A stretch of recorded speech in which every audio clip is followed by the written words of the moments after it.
Olá, gente, programa Rema com você e aqui na TV Evangelizar. Sou o Padre Joãozinho, procurando com você um caminho. Olha, até rimou. Rema é isso, é uma direção, é uma estrada, é uma meta, é um lugar onde você quer chegar. Não é uma utopia, porque o topos é um lugar que não existe. E o Rema existe, a terra prometida é o céu. Então, o caminho para o céu a gente vai procurando por aqui. Cada semana tem uma pessoa que traz uma palavra. E o convidado desta semana, ele veio e falou de anjos, arcanjos, querubins, serafins. E agora chegou a hora de aprofundar o arcanjo São Miguel. E o nome dele é nome de arcanjo. Olá, Rafael, tudo bem? Olá, Padre, sua bênção, um prazer estar aqui hoje. Então você é padre, bispo, aprendiz de padre, o que você é? Eu sou casado, tenho 2 filhos, o Daniel e o Lucas, e sou casado há 10 anos com a Lilian. E sou teólogo, também membro de uma comunidade da Aliança de Misericórdia há 22 anos, e hoje habito em Piracicaba. Moro em Piracicaba, no Rio de Piracicaba. É essa música. E você e eu estamos com a voz prejudicada. Meu hoje. Deus, essa mudança de tempo, não? É. Bom, semana passada você esteve, falou muito dos anjos, dos arcanjos, contou um pouco de sua história, como algumas pessoas não nos acompanharam na semana passada, então sempre é bom repetir, não é? E antes de falarmos do Miguel, não é?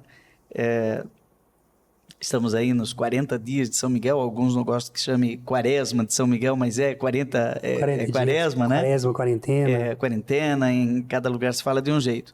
Antes de falarmos do Miguel, este anjo brigão, né? Eu queria que você recuperasse um pouquinho, assim, para quem, por acaso, pegou esse programa pela primeira vez, né? O que é um anjo na doutrina da igreja? O anjo, na doutrina da igreja, ele é um ser, na sua essência, enquanto espírito puro. Ele é anjo porque ele é um enviado. A palavra anjo vem da palavra hebraico malakai ou malak, que significa mensageiro, enviado. Mas o anjo, ele difere de nós pela sua própria natureza, enquanto espírito puro. Espírito privado de matéria como nós. Porém, tem a sua característica como pessoa, é singular. Tem liberdade? Liberdade, vontade, intelecto como nós. Não tem corpo. Não tem corpo. Portanto, não comunga a Eucaristia. Não pode. Não pode não porque não quer, mas porque não tem condições. Tem aquela música, Panis Angélicos, o pão dos anjos. A Eucaristia é chamada pão dos anjos. Então, é mais pão da gente? É porque a Eucaristia, ela tem um mistério nela, da parte, vamos dizer assim, sobretudo na teologia sacramental, que a Eucaristia, ela é o sacramento que comunica a nós a vida de Cristo. E, teologicamente, os anjos já estão nessa vida. Então eles já vivem essa comunhão. Já vivem essa comunhão. Muito bem. O anjo não é criado, ele é uma criatura. Ele é uma criatura. Não é? É criado diretamente por Deus, Exato. não por uma geração humana como nós, assim, que somos fruto do amor e da comunhão entre um homem e uma mulher. Exato. Deus cria cada anjo separadamente. Deus os criou em um determinado tempo, na eternidade, se podemos dizer que a eternidade tem tempo, mas naquele instante, Tomás de Aquino tenta usar um termo, né, aí o Evo, né, o instante... Evo? Ele usa esse nome... Evo. É o instante, é o tempo, podemos dizer assim, é um tempo que não é um tempo cronológico nosso, mas é um tempo a partir de um início. O início de algo que vem a ser. Mas Deus, ele não tem início, ele não é aquela... Em latim tem medioevo. Medioevo. Idade Média. Mas não seria Idade Média, né? Não seria. Tradução, nunca pensei, eu sempre usei essa expressão em italiano. Interessante, eu também já pensei, vamos ver o que na etimologia, por que é medioevo. Aí você falava que esse Evo, o que ele é? Esse Evo é o instante da criação, da onde Deus, a Santíssima Trindade, né? Lembremos que toda essência e, na verdade, todo o partir-se da criação nasce do desejo unilateral, único de Deus, de querer criar. E a criação vem do existir, né? Exister, fora de si, Ser para fora. sair para fora. Então, Deus, ao sair de si mesmo, aí entra essa ideia do tempo. Transborda. Transborda. Esse transbordar aqui, nesse instante do transbordar que os anjos são criados, e nós também, logo em seguida. Então eles são anteriores à criação humana. São primeiros, anteriores a nós. Tanto que o tentador já era um anjo. Já vem No com mito do Gênesis, né? Exato. É um anjo, na forma de serpente, né? Isso. Aí tem toda uma exegese, mas os anjos tentaram Adão e Eva. Exatamente. Os anjos não, um anjo. Um anjo, claramente aqui, na tradição cristã, é aquele que não quis se dobrar à vontade de Deus e nem mesmo entrar na sua beatitude, entrar na sua vontade, entrar na sua presença. E aqui nós temos a tradição, podemos dizer assim, até um pouco errônea da parte de Jerônimo, quando vai falar quem é esse anjo. Ele pega Isaías capítulo 14, que é os padres da igreja, ao usar Isaías 14, veem naquele texto uma prefiguração da queda de Satanás. E aqui, se falando da estrela d'alva, desse ser que era o anunciador do amanhecer, vamos dizer assim, que entra na mitologia também, aqui dos babilônios, sobretudo dos gregos, de Lutíferos, ou Lutíferos. Ah, Lúcifer. E o Lúcifer, ele é um mito grego, que é o portador da luz, ligado ao planeta Vênus, que anuncia o amanhecer. Ele era considerado aquele que portava a luz antes do amanhecer. Então Jerônimo pega esse nome Lúcifer para dizer que o nome anterior de Satanás era Lúcifer. Tanto que tem um santo, viu? Que chama São Lutífero. Bom, não vamos começar a falar dos anjos Maus. decaídos, maus, demônios, senão a gente não chega no Miguel. Mas Exato. não tem como falar do Miguel sem falar também dos anjos decaídos. Depois a gente vai falar. Mas eu fiquei do programa passado com uma curiosidade. A gente falou, mas talvez quem está em casa ficou curioso. Os anjos são criaturas, portanto, foram criados, eles existem, Sim. né? Segundo a doutrina da igreja, não tem corpo, ele tem apenas espírito, e eles têm uma diversidade, eles não são todos iguais. Então, como que é essa história da hierarquia dos anjos, por exemplo? Que eu sei, assim, que eu já ouvi falar, além do anjo da guarda, que a gente já falou, mas lá no programa passado, se você quiser, procura no meu canal no YouTube, que vai ter lá o programa anterior do Rafael. Querubim, serafim, depois nas cartas de Paulo tem potestades, né? Principados. Temos anjos, arcanjos. Não sei se tem mais algum que eu esqueci. Sim, nós temos aqui os serafins, querubins, tronos, dominações, virtudes, potestades, principados, arcanjos e anjos. Então, quantos são eles? 9. São 9? 9. 9 categorias de anjos. 9 coros angélicos, vamos colocar que aparecem na Bíblia. 9 ordens de anjos, né? E além dos arcanjos que têm nome, Rafael, Miguel e Gabriel, né? Do Gabriel e do Rafael a gente já falou, Rafael é o que está falando aqui, que não é anjo, é gente, né? Aquele que está na edição do programa de hoje também é Rafael. Né? Aqui teve um padre que se chamava também Padre Rafael. Olha aqui só, no Instituto. Tá demais, hein? Rafael tem em todas, né? Mas esses 3 têm nome. Exato. Né? Tem algum outro anjo que tem nome? Não tem. Assim, na nossa tradição católica, tem até um documento da doutrina da igreja, da doutrina da congregação, da doutrina da fé, o Diretório dos Sacramentos, que fala justamente isso, para que os católicos evitem dar nome aos anjos. Porque nós temos que estar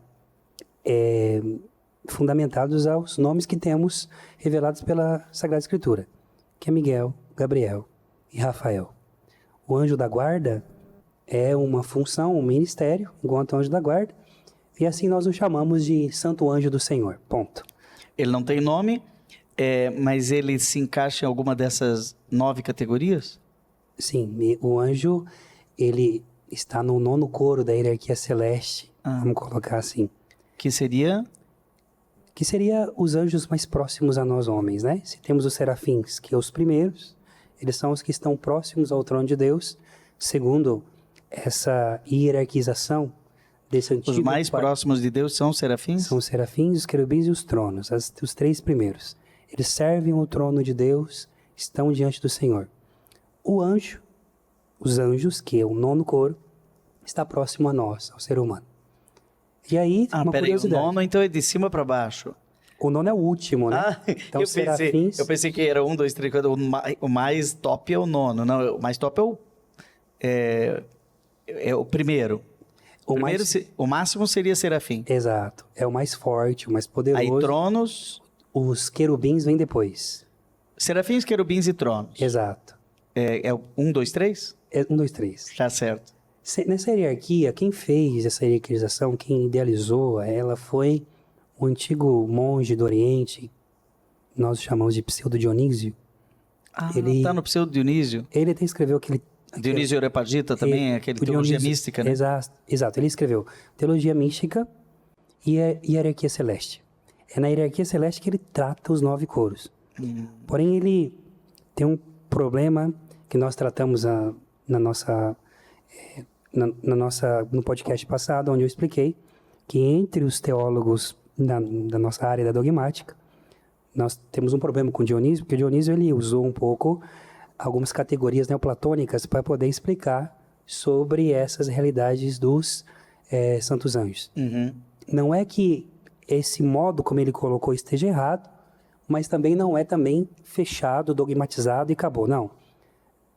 O modo como os serafins estão diante de Deus, se movem diante de Deus, os querubins que têm Deus na presença, no meio, essa ideia de comunhão que o senhor gosta tanto dessa palavra, né? Os querubins são os anjos da comunhão, são os anjos da mesa, são os anjos que têm Deus no meio, na presença. É a expressão da vida comunitária, da vida da comunhão dos irmãos. E os santos tronos, aí entra na nossa área da teologia, são os anjos que expressam também aquilo que é o nosso fim último na teologia e na salvação, serem habitados por Deus.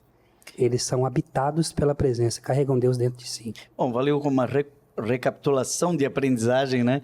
Serafins, querubins, tronos. E aí os arcanjos Os arcanjos enneagrama aqui entram na 3ª hierarquia celeste, que depois desses 3 ainda tem as dominações, virtudes e potestades. Essas são o 4, 5, 6, né? Esse é o segundo, a segunda hierarquia da hierarquia celeste, vamos colocar. E aí 7, 8, 9? Aí o 7, 8, 9 entra principado, arcanjo e anjo. Então por isso que você falou que o 9, que é o anjo, é aqui que a gente... É o mais próximo de nós. É o mais próximo. E o serafim é o mais próximo de Deus. Olha que interessante, não é? Você está ligado, né? Não é que não tenha simpatia pelos anjos, né? Sim, maravilhoso. É sempre um estudo, claro que tem muita superstição também, né? Muito. O grande problema hoje, que nós não temos... Porque assim, temos que levar em consideração que a doutrina dos anjos, ela está ligada à fides implicita. Ela é a fé implícita que está entre nós, tipo, na igreja. Não tem nenhum concílio que se reuniu para poder definir um dogma se os anjos existem ou não. Isso já está implícito na fé da igreja. Porém, nós temos um grande problema, que ao longo dos séculos, sobretudo no Renascimento, vamos dizer que no advento da arte barroca, a gente colocou, se você for nas igrejas barrocas, sobretudo aquelas de Minas Gerais, você vai ver aqueles anjinhos gordinhos, pequenininhos, bebezinho com asinha pequena, né? Não fizeram dieta. Fizeram dieta.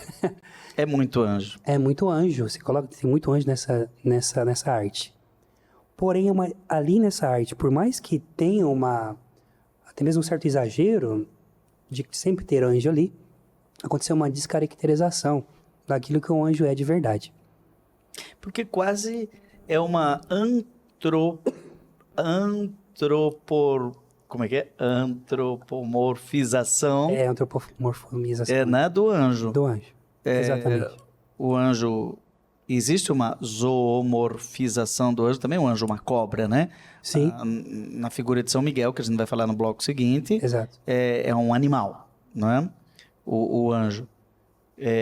Maria pisa na cabeça da serpente. Que é um anjo, que é um dragão, anjo, né? não é? Exato. A gente vai falar ainda disso, não é? Maria e Miguel, Sim. né? Mas pode também transformar o anjo em gente. Porque como é que vai transmitir a ideia de o anjo Gabriel, né? Anjo Gabriel, todos os quadros, você não vai poder colocar uma fumaça. Exato. Só que o próprio anjo Gabriel diz, o Espírito te cobrirá com sua sombra. Exato. Né? Então é complicado esse negócio. Bom, estamos aqui conversando com Rafael, né? Que vai no bloco seguinte nos falar sobre um dos arcanjos, né? Já que agora nós conhecemos a hierarquia, né?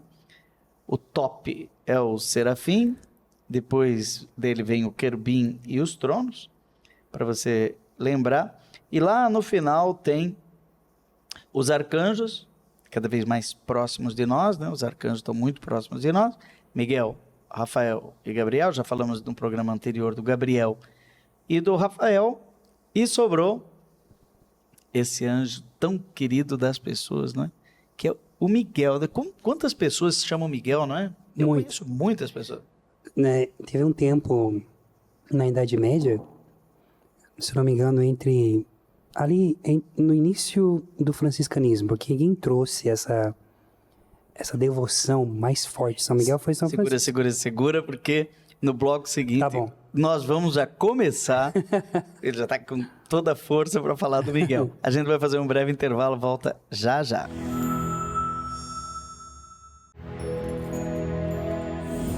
Estamos de volta com o programa Rema, direto aqui do Instituto Menino de São Judas Tadeu, no Jabaquara, essa obra que atende milhares de crianças em situação de vulnerabilidade, e é uma obra social maravilhosa. Você passando por São Paulo, não deixe de aparecer, esse aqui é o nosso jornalzinho, né? Recentemente o Instituto recebeu até a medalha São Paulo Apóstolo, em que a Arquidiocese de São Paulo reconhece a obra maravilhosa aqui do Instituto. Então conheça, se quiser, também pode colocar aí no seu Google, IMSJT, Instituto Menino de São Judas Tadeu, e você vai entrar no nosso site e vai saber tudo o que acontece por aqui. O convidado de hoje é o Rafael, tem nome de anjo, né? Mas deixa o Rafael, porque a gente já tratou dele, né? Vamos falar agora do Miguel. Você estava falando sobre quanta gente que tem o nome de Miguel. Sim. É porque Miguel, ele, desde o Antigo Testamento, também para a tradição judaica, ele é tido como o anjo protetor do povo eleito. Ele é o anjo guardião de Israel. Tem aquela passagem do capítulo 23 do Êxodo, atribuída a Moisés, quando Moisés está para deixar e está passando o cajado para Josué, está morrendo, e ele diz: eis que eu envio um anjo à tua frente, para que te guarde ao longo do caminho. Respeita a sua presença e observa a sua voz, e não lhe seja desobediente, porque ele não vai perdoar as tuas faltas, né? Então aqui já o povo eleito entende, os israelitas, os grandes rabinos, os antigos, até mesmo nos ensinamentos do Talmud, na Mishnah, eles ensinam que Miguel é esse anjo que Deus coloca como uma expressão da sua bondade. Nós tratamos no podcast passado, por exemplo, sobre Gabriel. Para o judaísmo, o anjo mais poderoso não é Miguel, é Gabriel. Porque Gabriel, ele é a expressão da justiça de Deus. Quando Deus precisa de exercitar a sua justiça no mundo, ele envia Gabriel. Mas Miguel é a expressão da bondade divina. Ah, então não é tão brigão assim. Eu sempre vejo Miguel como um anjo batalhador, um guerreiro. Ele é um guerreiro para poder defender os eleitos de Deus e a glória de Deus. Porém, ele é a expressão da bondade. Ele é o anjo que intercede, por exemplo, em Zacarias capítulo 3, pelo povo eleito. Para os israelitas, sobretudo para a doutrina judaica, Miguel ele exerce uma função sacerdotal entre os anjos. Ele é chamado de sumo sacerdote entre os anjos. E claro, a gente tem que entender que não é como um sacerdócio que nós temos a realidade do sacerdote como o Senhor aqui, mas uma ideia de intermediação entre o trono de Deus e os seus irmãos, os santos anjos. Mensageiros. Mensageiro. Só que nesse sentido, ele é aquele que também reúne as orações e as súplicas do povo eleito diante de Deus. Beleza. Então por que se Gabriel ele é mais forte e Miguel é a bondade, por que Miguel ficou como o príncipe dos príncipes, né? E aí tem uma resposta de um rabino da Idade Média chamado Rashi. E o Rashi diz assim: porque a bondade de Deus supera a sua justiça. Ah, interessante. É. Eterna é a sua misericórdia. Exatamente. Porque se o Senhor fosse usar sempre de justiça com a gente. É interessante que esses dias eu estava ouvindo uma pregação que dizia assim, olha, você está no tempo da misericórdia, né? A gente pisa na bola, erra, e Deus nos perdoa se a gente se arrepende, né? Por exemplo, no sacramento da confissão. Mas no momento em que eu dou meu último suspiro, né? Por um momento termina o tempo da misericórdia e então vem a justiça, né? Então juízo particular. Juízo particular, né? E tem gente que às vezes esquece, né? Que a misericórdia de Deus é eterna e depois ela continuará para sempre. Sim. Né? Mas nós temos que passar por esta porta estreita, que é a porta do juízo, o juízo particular e o juízo universal. Nós não vamos falar disso, vamos ter que convidar um dia para falar Isso aqui tem tudo a ver com São Miguel. É? É. Porque São Miguel, ele... Acho que você que está nos acompanhando lembra de um dos símbolos de São Miguel. Ele está com a espada e depois ele tem uma balança nas mãos. Essa balança que tem vem de uma tradição oriental ligada também à tradição egípcia, de que se existia a ideia do pesador de almas, que era um deus, o deus Anubis, que pesava as almas para ver se elas estavam prontas para poder passar. Auxiliando Deus no juízo. Exatamente. Então essa ideia de balança de Miguel é justamente para poder pesar. Eu não sei se naquele monumento romano, Castel Sant'Angelo. Sant'Angelo, sim. Eu acho que é São Miguel, não é? É São Miguel. Ali é uma aparição de São Miguel. Uma aparição de São a Miguel. São Gregório Magno. Eu acho que lá tem uma balança também. Exato. Essa é a ideia. Também tem Miguel, nós temos que aprender que a igreja, ao longo dos séculos... Talvez você não tenha entendido quando eu falei Castel Sant'Angelo, é o Castelo de Sant'Angelo. É um monumento muito bem preservado da Roma Antiga, que fica ao lado do Vaticano e que inclusive tem uma passagem, né? Em que em outros tempos os papas podiam sair do Vaticano e se refugiar, porque esse castelo ele é redondo e ele depois funcionou como uma masmorra, né? Um presídio de segurança máxima seria, né? Mas depois se transformou também num lugar de tantas guerras, tantas invasões, não é? Onde o Papa poderia se refugiar num eventual ataque ao Vaticano. Hoje em dia eu não sei se ainda... eu sei que sempre eu passei por ali, né? Você já passou por lá? Sim, é perto da nossa faculdade ali, né? Então, ali é o Castelo Sant'Angelo. Mas esse anjo, é São Miguel. É São Miguel, que apareceu para São Gregório Magno no tempo da peste. Da peste negra. Da peste negra. São Gregório foi maravilhoso. Por isso que é o grande Magno, né? Ele... Mais ou menos ano 1000, né? 1000? Ano 600... o Gregório Magno. O Magno. Da Reforma Gregoriana. Não o Gregório IX. O Gregório IX, Mas esse é o Gregório Magno. E Gregório Magno, que também é um grande angelólogo. Nós usamos também toda a reflexão de Gregório a respeito dos anjos. Bom, tem isso nesse livro. Tem, tá tudo aqui. Acho que eu vou mostrar aqui, ó. Aliás, a editora se chama também Ângelo. Ângelos. Exato. Né? Ângelos. Que é a editora que publicou essa. Os É uma três. trilogia? É a trilogia, padre. Como é que é? Vamos mostrar já. Esse daqui, que nós já estamos falando, Miguel, o Guardião do Lugar Secreto. Exato. Ficou romântico isso aqui. Ficou, né? Tá bonito. E o Padre Vicente que fez Foi.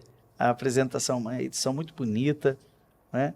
Um ótimo presente para quem quer ter uma literatura segura, né? Estudada e ao mesmo tempo leve, não é? Sim. Aqui está o Sant'Angelo. Muito bem. Agora, é todo cheio de gravuras? Eu que assim, para você falar de anjos, né, sobretudo na catequese, você precisa de colocar alguma referência É verdade. para que nos dê a ideia. Ícones. Exatamente. Estou procurando aquele da balança que você Da falou. balança? É o São Miguel? É São Miguel. Uhum. Você estava falando que a balança representa pesar almas. Essa ideia de pesar as almas, né? Então, por exemplo, em Zacarias capítulo 3, você tem uma visão de Zacarias, do profeta Zacarias, que vê o sumo sacerdote Josué com roupas sujas, sendo acusado por Satã, que diz, olha, você está com roupas sujas e você não pode oficiar no templo. Porque eu lembro que o sumo sacerdote tinha que ter a roupa ímpar. Ele está com a roupa toda suja. Então Miguel, que está do lado, ordena aos outros anjos para que tirem a roupa suja dele e o vista com roupas novas. E aqui entra que Miguel diz para ele, veja que eu purifiquei você dos seus pecados. Como que um anjo pode purificar isso? Para a tradição judaica, o anjo que aparece para Zacarias em forma de serafim e coloca uma tenaz, uma brasa de fogo na sua boca e diz, eis que eu purifiquei seus lábios, é Miguel. Miguel exerce essa função, né, de trazer para nós a misericórdia e o perdão de Deus. Claro que aqui é do Antigo Testamento, porque não tinha a figura do sacerdote que perdoa os nossos pecados, na função de Nosso Senhor, que é o verdadeiro, que é que perdoa os pecados de verdade. Porém, Miguel, ele é esse pesador de almas, por quê? Aí voltando, o senhor falava, né? A gente tem que passar pela justiça no fim da vida. Uhum. Mas uma das funções de Miguel, e a igreja sempre teve isso muito claro, é nos auxiliar no momento da morte. Nós teremos duas presenças no momento da nossa morte. São Miguel e o nosso anjo da guarda. Na ladainha que nós rezamos na quaresma de São Miguel, e é uma ladainha antiga, hein? Ela é dada mais ou menos aí do ano 390, do ano 400 mais ou menos, do fenômeno da aparição de São Miguel no Monte Gargano. Então ali tem essa tradição que diz, São Miguel, Santo Psicopomo. O psicopomo é uma palavra grega para indicar esse condutor, esse que leva, que conduz as almas. Lembra do Caronte, dos gregos? Você tinha que pagar uma moeda para ele poder atravessar você para o outro lado. Miguel é esse que, enviado pessoalmente por Deus, para te conduzir até o Senhor. Então acontece uma guerra espiritual entre as vontades nossas de não morrer, porque ninguém quer morrer. Mas acontece uma última batalha, que é a batalha da morte, nós da enfrentar a morte. Então, hoje a tradução da ladainha é assim, São Miguel, auxílio no último momento da nossa vida, rogai por nós. Que interessante. Você falou de batalha, Miguel tem alguma coisa a ver com essa batalha, porque houve no céu uma batalha e tal. De onde vem essa questão da batalha dos anjos? Essa tradição da batalha, quem nos traz primeiro é João, capítulo 12, lá no Apocalipse, né? Onde nos traz a realidade. Houve no céu. Da visão que ele é esse sinal da mulher vestida de sol, né? Claramente que aqui existe duas interpretações, que é a igreja, mas também a Virgem Maria, né? Exatamente. E essa mulher vestida de sol está grávida, ela está para dar à luz um filho, e de novo aqui entra uma realidade muito importante para nós. O motivo E o porquê da rebelião dos anjos é porque um menino estava para nascer. A guerra dos anjos, e aqui todos os teólogos, São Tomás de Aquino, Vamos lá, Santo Tomás, Duns Scoto, Boaventura, só gente forte. só gente forte. Máximo Confessor, o próprio Pseudo Dionísio. E lógico, a tradição, o magistério vai sempre entender isso. Santo Agostinho. Por que os anjos caíram? Porque não quiseram adorar um Deus feito carne. A segunda pessoa da Santíssima Trindade, Deus revela. Seria um ato de humildade. Um ato de Então, humildade. o pecado seria o orgulho. O orgulho. Quer dizer, como que eu vou adorar. Um Deus. Eu estou imaginando assim, então, veja se eu estou correto. A queda dos anjos, né? De onde surge Satanás, Uhum. o demônio, a origem dos anjos decaídos, dos anjos maus. Exato. Não é? É que Deus cria os anjos e depois vem e cria o ser humano. Isso. Ok. Para o anjo, então, tem aqui uma hierarquia. 1, 2, 3, 4, 5, 6, 7, 8, 9. O 10 seria o ser humano. E sabe que o senhor falou uma coisa bonita?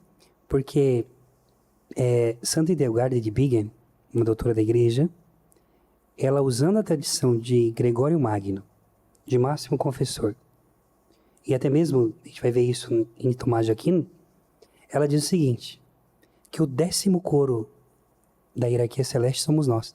Olha, eu não sabia disso. Exato. Né?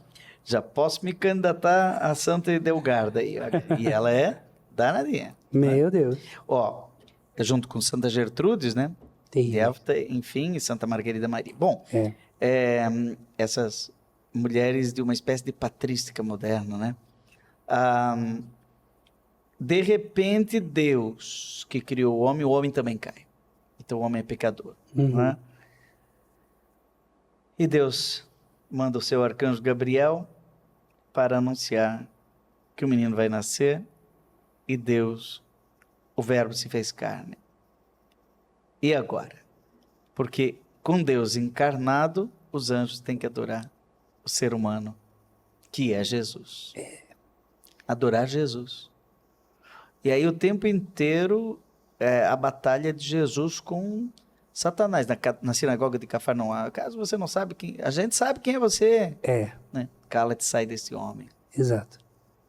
É bonito perceber algo muito importante. As pessoas às vezes me perguntam assim, Nossa Senhora tinha um anjo da guarda?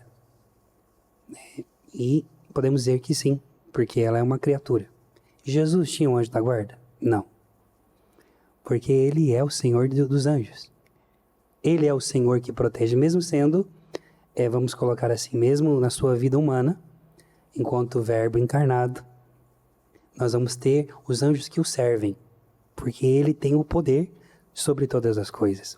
Interessante, né? Que não dá para rasgar a página dos anjos e dos demônios na vida de Jesus. Por exemplo, Nem um pouco. Quando ele nasce.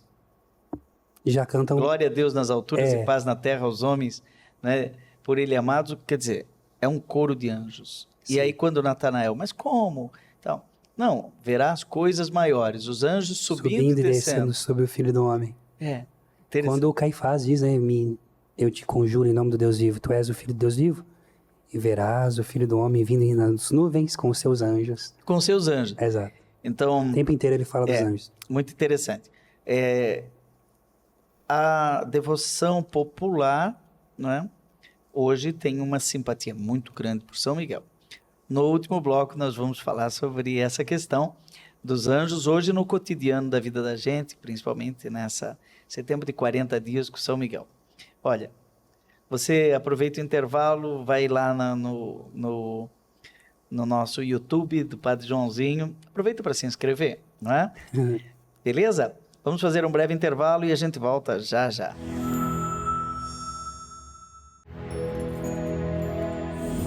Estamos de volta com o programa Rema aqui pela TV Evangelizar. Hoje, entrevistando Rafael Brito, que é leigo, pai de família, teólogo e um estudioso desse universo dos anjos, inclusive com 3 livros lançados pela editora Ângelos. Ele que é da Aliança de Misericórdia, que tem aqui a coedição, por exemplo, neste livro, Miguel, o Guardião do Lugar Secreto, que super recomendo.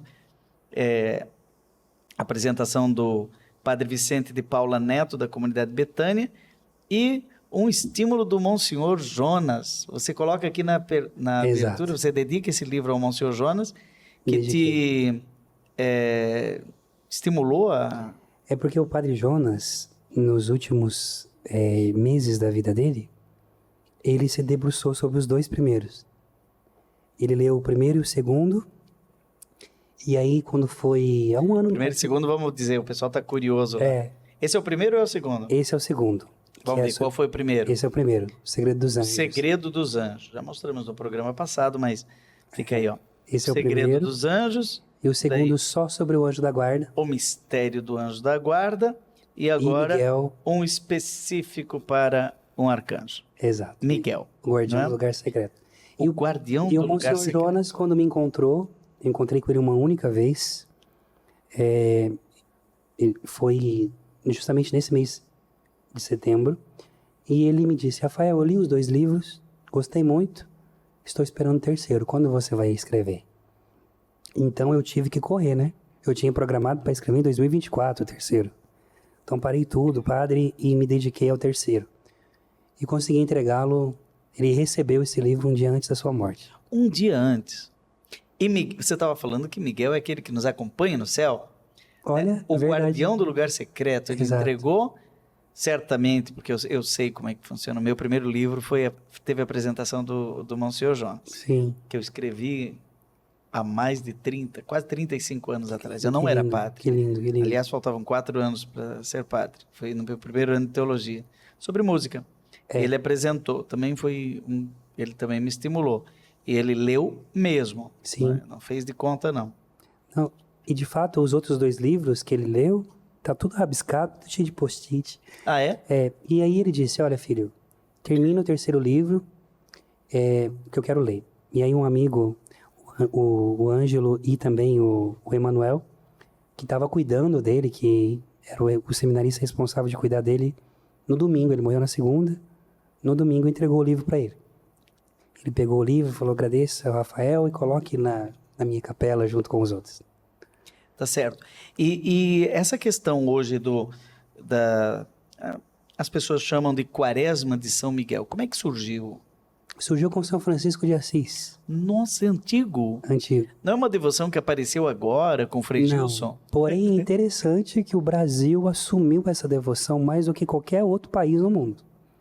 Nasceu na Itália. Sério? É com São Francisco de Assis? Com São Francisco. Mas a Quaresma de São Miguel? A Quaresma, foi ele que inventou. Ele chamava isso? Quaresma de São Miguel? Quarentena. A quarentena de São Michele. E aí eram 40 dias de oração, onde ele saía no Monte Laverna, onde ele recebeu os estigmas. E ali ele ficava com o arcanjo. Dessa experiência, todos os anos, ele começava no dia 15 de agosto, com a Assunção de Nossa Senhora, em honra à Virgem Maria, e terminava no dia 29, na época ainda era regional, vamos dizer assim, a celebração do Dia dos Arcanjos. Depois da reforma... 29 de setembro. 29 de setembro. Um dia antes de São Jerônimo. Exato. Tudo a ver, né? Tudo a ver. E aí, com o dia 29, ele terminava no dia 29. Nesses 40 dias era quando ele se retirava e ficava em retiro espiritual. Foi nesses retiros da Quaresma de São Miguel que ele recebeu os estigmas. Tanto que uma antiga tradição traz a ideia de que o Cristo que aparece para ele é um serafim. Só que os franciscanos, e com razão, não gostam mais hoje de dar essa ideia de que foi Cristo serafim que apareceu para ele, porque isso de certa forma até chega a ser uma heresia. Cristo não é serafim, Cristo é o criador dos serafins. Mas então, quem é esse serafim que aparece para Francisco? E a maioria dos franciscanos, dos teólogos franciscanos, entendem que é Miguel. É Miguel com a sua lança, que também é o arcanjo, o anjo da cruz, do mistério da paixão do Senhor. E nessa, vamos chamar de quarentena, sabe que eu tive recentemente lá no Frei Gilson, e não no ar, naturalmente, a gente só rezou. Sim. Mas conversamos antes e conversamos depois. Café da manhã. Claro. Termina às 6:30 da manhã, a gente toma um café da manhã e vai embora. Mas aí ele falava, eu achei estranho que ele não estava falando de quaresma de São Miguel. Ele fala 40 dias com São Miguel. Sim. E ele disse que ele tem preferido porque não confunde com a quaresma da igreja, porque às vezes as pessoas confundem. Ah, é outra quaresma? É uma coisa, Exatamente. né? Então, santo, seria até interessante usar o termo original, né, de São Quarentena. Francisco. É. Quarentena.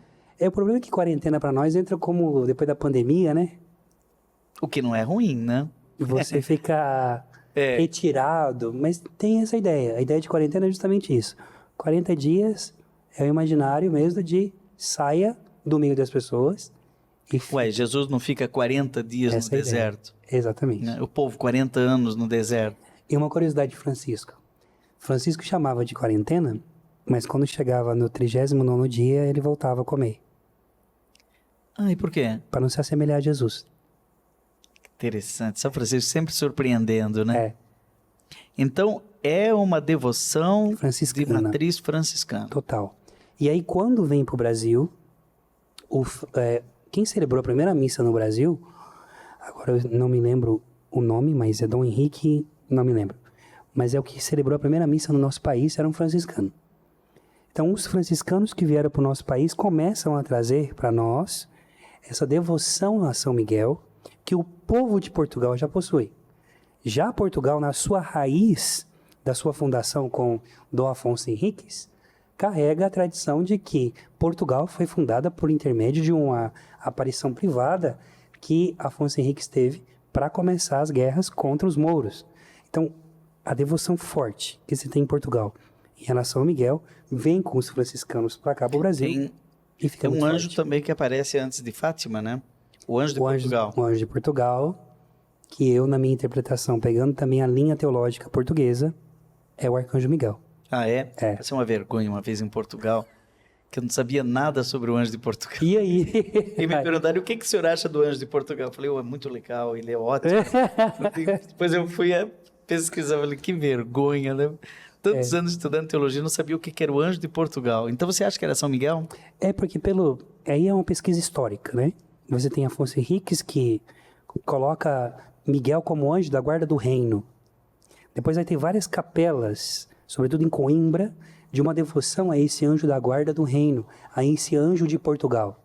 Tanto que a primeira festa litúrgica permitida em 1510, parece, se eu não me engano isso, foi até o Papa Pio V que liberou essa festa a Portugal para celebrar o anjo da guarda de Portugal.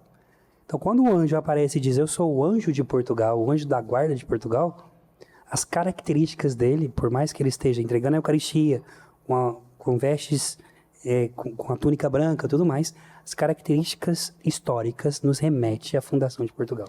E quando uma pessoa tem devoção a São Miguel, não é? A gente sabe que cada santo tem aí sua especialidade. Santo Antônio é casamenteiro, né? São Miguel, qual é a dele? Qual é o devoto de São Miguel? Porque São Rafael é o santo da cura, né? O arcanjo Gabriel é aquele que traz a mensagem do céu, né? Para Maria, também para Zacarias. E Miguel? Miguel é o anjo da guerra.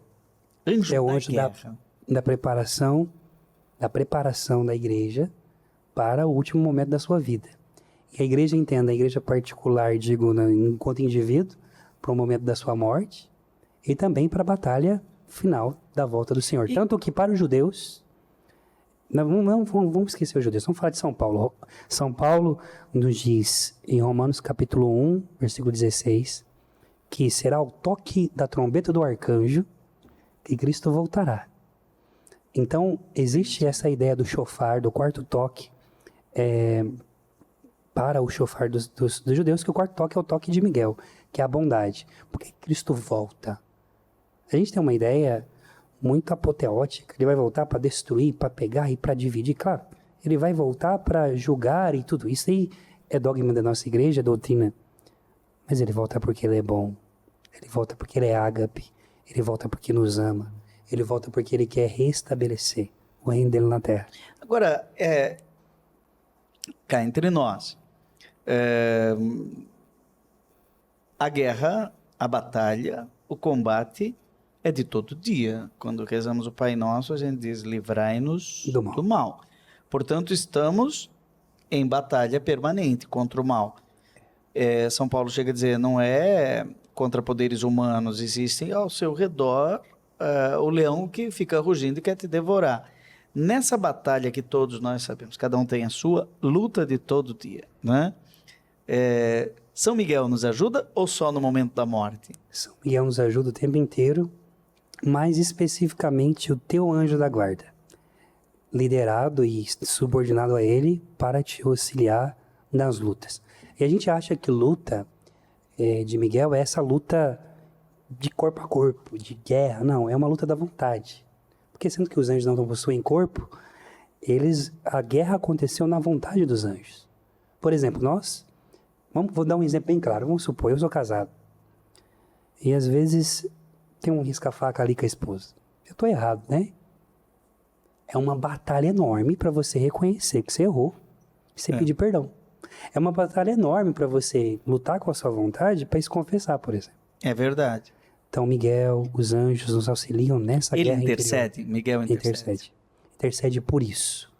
Ele quer a salvação. Então, nós podemos, você que é devoto de São Miguel, que faz aí, vamos usar a palavra, a quarentena de São Miguel, se quiser também a quaresma de São Miguel, os 40 dias de São Miguel, mas que também, durante todo o ano, você que se chama Miguel, né?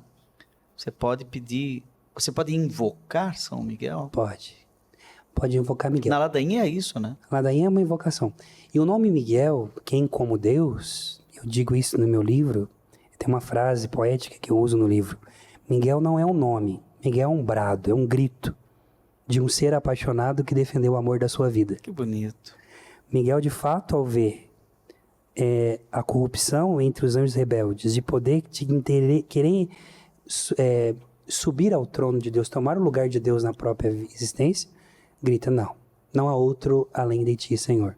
O nome Miguel é um código de adoração. É um chamado a voltar o nosso olhar para o centro da nossa vida, a nos dedicar totalmente ao Senhor, a devolver a nossa vida nas mãos de Deus. Eu estou em dívida com São Miguel. Nesse programa aqui eu tenho que fazer minha confissão, padre se confessando com leigo, meu Deus. Né? Mas não é pecado, é apenas uma falta. Eu fiz uma música para São Miguel, né, e nunca gravei. Uma paróquia de São Miguel, eu nem lembro mais como que é, mas é baseada na oração de São Miguel. São Miguel, arcanjo, vou tentar lembrar. Defendei-nos no combate, sede nosso refúgio contra a maldade e as ciladas do demônio. Ordene a Satanás que não nos incomode mais. Olha. Quem como Deus. Era isso, eu tenho que lembrar. É quem como Deus, né? Quem como Deus. Então posso pedir um favor pro senhor? Grave essa música para nós. Porque as suas músicas, suas composições, pelo menos para mim, quando eu comecei na igreja, me ajudou muito. Sua música do Espírito Santo, rezava muito.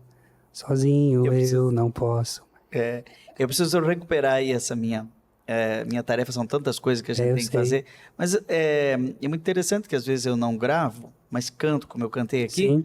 E daqui a pouco o povo pega isso, se apropria e coloca autor desconhecido. Não pode. E eu sou o autor desconhecido. Outro dia cantar uma música, Glória a Deus nos altos céus, paz na terra, os seus amados, numa missa que eu estava presidindo. Aí eu perguntei para ele, você sabe de quem é essa música? Não, mas eu aprendi já faz muito tempo. É minha. Essa música tem 30 anos e eu não tive tempo de gravar ainda. Meu Deus. 30 anos, não é? Olha, seria muito bom continuar, você vai voltar naturalmente, você é um poço de ideias e estudos, não é? Nós temos que falar ainda sobre, mais ainda sobre o anjo da guarda, porque acho muito importante, e também sobre Satanás, que as pessoas às vezes têm falta desse conhecimento. E eu estava vendo aqui na capa do seu livro, né? Miguel, guardião do lugar secreto, aqui está.